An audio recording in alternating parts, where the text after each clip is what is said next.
this thing means everything, particularly to the foreign countries. I mean, this is their World Series, but even the U.S. players that have done both said, hey, the World Series might top it by a little bit, but not much.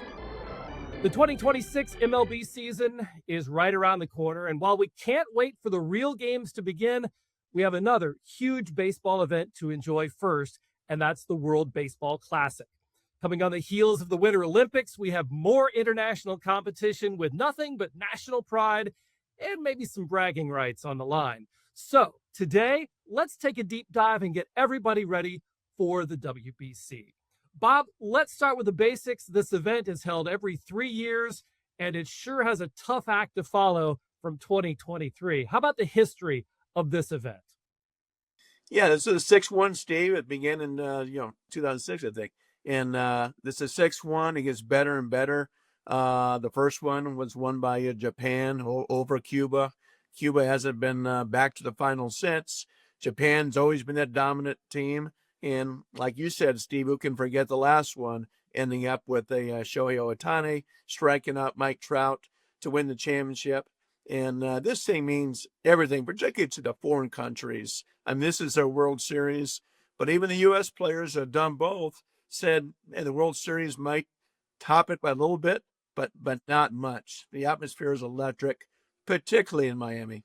Yeah, I was going to say, the one thing that we see, it generally packed stadiums, raucous fans, so much excitement. I think that in itself kind of gives us an Olympic type atmosphere.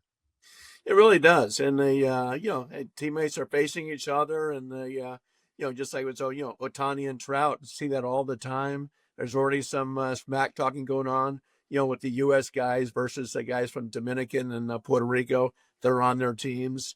It's a great event. The players, have always signed up for this, but now everybody's begging to be part of it because they saw last time how much fun it was.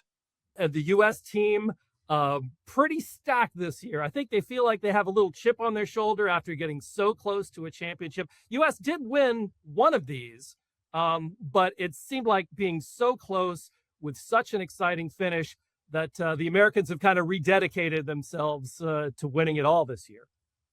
Yeah, they won the 2017 one. Everybody's going to remember the Adam Jones catch in San Diego. And Jones, of course, is a San Diego native. Then winning it over Puerto Rico at Dodger Stadium. So, yeah. But guys, this breaks up the night of spring training. It's their version of Olympics. Yeah, I think we're going to have the Olympics in 2 years where Major League Baseball players will be allowed to play. But for now, this is their Olympics. They have a blast. They take it seriously. And as you said, Steve, this is by far the most talented team USA has ever had. Not even close. Let's explain before we get into the roster. Let's explain a little bit how the WBC gets fit into spring training, because you've got all the players with their Major League Baseball teams, and all of a sudden it's time to leave, and it disrupts things. But for Major League Baseball, it's definitely worth it. Yeah, I mean, I think the Seattle Mariners are losing 17 players to the WBC. It's tough for a manager to get the guys cohesive all together, that sort of thing, particularly new players. Alex Bregman had already committed to it before he even signed with the Cubs. GMs hold their breath to it. And they say, well, watch it. We're going to have a knot in our stomach. Not so much the position players, but the pitchers. They're just not ready to amp out that quickly. And they're getting ready for opening day. Now you got to be ready, about 3 weeks earlier. And you can't say it's like getting ready in a spring training game. These guys go all out. It's like they're pitching in a World Series or at least a postseason game. There's a reason Derek Skubal said, hey, I'll volunteer, but I'm going to pitch once, pitch against Great Britain, I believe, just for a few innings. Then he'll go back to Tigers camp. So, yeah, guys, the GMs hold their breath. They don't care for it. But, the timing just hasn't been right. There's talk about doing it every 3 years around the All-Star break. So I think the guinea pig of this, Steve, will be in 2 years, 2028. They plan to have the Major League players play in the Olympics for the first time. And those games will be July 13th to the 19th. The All-Star game, right before that. So it's going to be the same thing, I think, one day with the WBC. Do it in July and not now. And you talked about, the injuries, but we see injuries in spring training in, maybe not even in exhibition games, but in workouts and things like that. Even though, the high profile injuries, Edwin Diaz, the last time, that was horrible for the New York Mets to lose their closer for the entire season. But you're going to have injuries happen regardless, whether they're in spring training or the WBC. No, you're absolutely right, Steve. I mean, the Edwin Diaz thing was such a freak injury. Remember, he was celebrating a win, and then Yeah. he was jumped on him, including his brother, and ruptured his knee, out for the year. Jose Altuve got hit with a pitch, broke his hand, was out for 2 months. But that can happen in spring training game as well. So it's pretty much just the pitchers that the GMs fear, not the position players. Yeah. All right, let's talk about that U.S. roster. We said it was stacked. Talking about Paul Skeens, Tarek Skubal, Aaron Judge. I mean, this is from top to bottom an outstanding, talented roster. Yeah, this is like the All-Star game, coming to the WBC. Got what, three Cy Youngs between Terry Skubal and Paul Skeens. You got Clayton Kershaw, future Hall of Famer. He's on the team almost as a mop-up guy. He retired, but he want to be part of it. Logan Webb, the ace of the San Francisco Giants. Matthew Boyd, Joe Ryan, Mason Miller. So I don't think we've ever seen a pitch 103 or 104 miles an hour in WBC. We're going to see that with Mason Miller. The position player side, when you got MVPs and future Hall of Famers, with guys like Aaron Judge and of course, Bryce Harper. Here's Cal Raleigh, who's still upset he didn't win the MVP, and now his teammates with the Aaron Judge. So how do they manage the pitching then? I mean, because these guys are not ramped up. We've got all these great names, not only for the U.S., but for Dominican Republic, Mexico, Japan, all of the other countries, some outstanding pitchers. What are we going to expect from these guys, considering they're not up to full speed in spring training? Yeah, so you'll use some starters to kind of piggyback guys. Like Matthew Boyd told me he's going to piggyback someone in the first few games. You're only going to start twice. You do have a pitch limit, 65 pitches, and then 90 pitches in the semifinals and finals. So they keep a close eye. And you have a pool, Steve, or so like Skubal goes back to camp, they're going to call up another guy to replace him. So there's a pool of players that they can kind of bounce in and out of that rotation.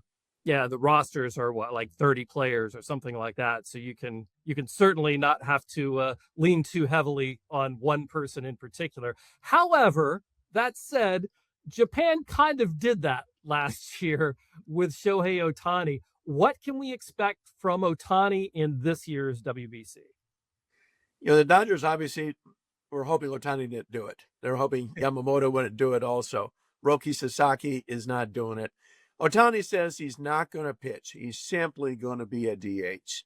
And the question posed to him the other day was, okay, how about the ninth inning, finals game? Would you step in and close it out? He goes, well, Mike Trout comes back and plays. Maybe I will. Trout is not in the roster. He didn't make the cut. This team is so good, Mike Trout could not make the roster. So I don't think we'll see Ohtani pitch. I really don't. The Dodgers certainly don't want to do it. And, hey, they're counting him for a full season of pitching. This means, he'd be one of the top 2 or 3 starters for the Dodgers that opening weekend against Arizona Diamondbacks. Still, being able to see Ohtani throughout the entire WBC is well worth it for fans who tune into their games. Yeah, and for Japan it means everything, and they go crazy over it. And you'll have more Japanese reporters there than American reporters. It's funny that our day with the Dodger camp, there's only like 12 or 15 reporters there, which is still a huge mob. It was the fewest people I've seen at a Dodger spring training camp in years. The reason why was when Ohtani took off Sunday, he took about 50 Japanese reporters along with him. Everybody bolted just to go watch Ohtani here in the WBC. Great. What are you most looking forward to? You're going to be out there. You're going to be at games and talking to players and coaches. What are you most looking forward to being at those WBC games? Just the how lively it gets, particularly the teams are underdogs. I mean, every team's underdog to the U.S. But I remember when Mexico beat the U.S. in Phoenix last time. I mean, they went absolutely berserk. Those games in Miami, just the atmosphere is as good as a World Series environment when you have the Latin America teams involved, whether it's Puerto Rico, Dominican. They get into it so much. People bring in their trumpets, the drum sets. And Evan Diaz was asked about that yesterday. Hey, you going to have your walk-up song? He says, absolutely. I'm taking it to Puerto Rico with me. And those guys, like Diaz is, from Puerto Rico, and now he gets to, have family and friends watch him pitch for the first time in his country. You mentioned the U.S. being the heavy favorite so far. What other teams should we be watching that could possibly give the U.S. a run for their money? I'm sure Japan has to be considered one of the favorites. And who else? Are there other teams that could knock the U.S. off? I mean, yeah, Japan is always good. They don't beat themselves. They still have the great pitching. Offensively, I've been told they're a little bit down. Dominican Republic, they've kind of been the classic underachiever in this tournament. They're a team loaded with talent, and they're going to be managed by Albert Pujols, who wants to be a major league manager. So that team is stacked top to bottom. When you have Machado and Tatis and those guys, Vlad Guerrero is playing for that. I think Team Canada was hoping Vlad would play for them, but he chose the Dominican Republic. So those three are probably the ones that stand out the most. Mexico lost some key players, but Mexico always plays well under their manager, Benji Gil. Yeah, and you mentioned, too, some of the players, some major league stars were not allowed to play because of insurance issues guarding against the injuries that we were talking about. That kind of diminishes the player pool just a little bit. It does. I mean, a guy like Carlos Correa was, upset he couldn't play for Team Puerto Rico. But I remember now, he flunked 2 physicals before even signing back for the Minnesota Twins, the Mets and Giants. So he has screws in his ankle. Altuve had the hand injury last year, I think some quadriceps. So he was disappointed. But those guys are making a lot of money. It's easy to insure a guy if you're making, probably less than $10 million. It's a whole different story if a guy's making over $300 million. And I guarantee there was a lot of physicals done in Aaron Judge. That's a lot of money to be lost there. Same with Bryce Harper. Absolutely. All right, Bob, prediction time. Does the U.S. take it here, or does somebody upset them? I'll go U.S. over Japan this time. I just think this roster is so good, so loaded. Like I said, I think Japan will still pitch lights out. So I like the U.S. I like Japan last time. I'll take the U.S. this time. But I don't think it would surprise anybody if we see Team Japan win it and Shohei Ohtani now having, 2 WBC gold medals going along with 2 World Series rings. Right. And I'll say the U.S. too, but watch out for the Dominican Republic. I love the pitching, Sandy Alcantara, Christopher Sanchez, and that fabulous outfield, Julio Rodriguez, Juan Soto, Fernando Tatis. That should be just an outstanding team. And I think they'll give the U.S. a run for their money, and maybe Japan too.